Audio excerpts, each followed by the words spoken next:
Hi, this is Annette from MoneySmartFamily.com, and today I'm going to teach you how to make Southwestern Nacho Chicken. Delicious!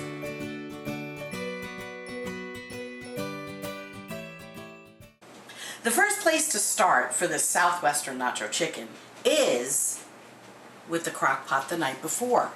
So cook any kind of chicken you like. It could be boneless, skinless chicken breast. It could be a whole chicken. I used leg quarters because I found these leg quarters, which are thighs and legs, for 39 cents a pound. And so they've been cooking overnight, and now I'm pulling them out, and I will use the broth to make a wonderful pot of soup. The next step is to debone the chicken.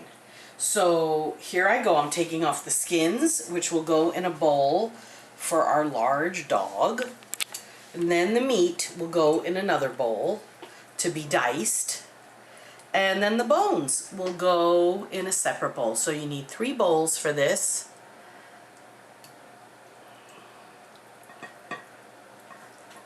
If you haven't ever done it before, it takes a little bit of time.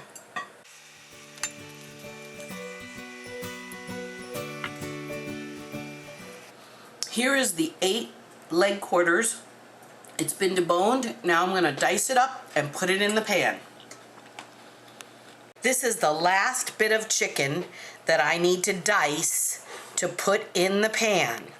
It's been deboned, it's been deskinned, and now it's being diced. I always dice my chicken because it's for elderly and small children, it makes it much easier to eat. It's all the meat is already cut up in bite-sized pieces.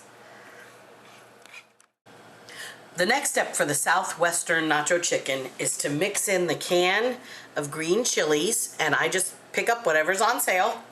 We like mild, but you can easily do a spicier version if that's what you like. Are the 2 cans of cream of mushroom soup.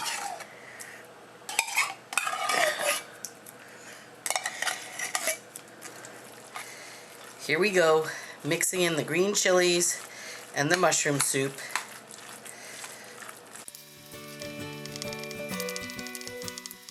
The recipe says to add 1.25 cups of broth. So that was left over from deboning the chicken. Right. And I may need to add a little bit more. You want it nice and creamy. This is the creamy texture that the chicken mixture needs to be. See how nice and smooth it is? So just add the chicken broth until you get that texture. Final step is to take the tortilla strips and break them up and put them along the top. This is where the nacho chicken part comes in, because it's like nachos on the top. Your kids, your family will absolutely love this.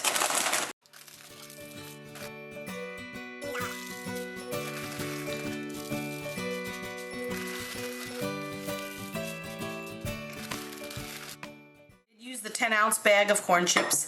Now the final layer is the cheese.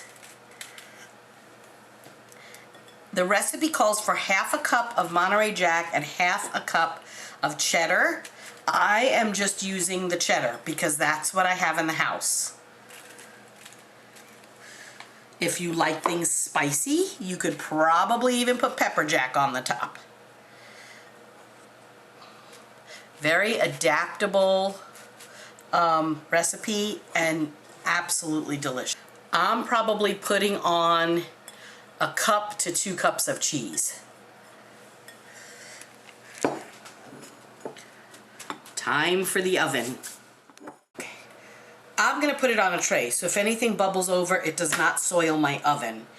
It says to cook it at 350 for 30 minutes. Here it comes, out of the oven. A delicious Southwestern Nacho Chicken. Hey, we hope you liked this recipe. Please be sure to subscribe to our channel, and to get more recipes and money-saving tips, visit moneysmartfamily.com. And if you have a few more seconds, check out these recipe playlists. They're delicious.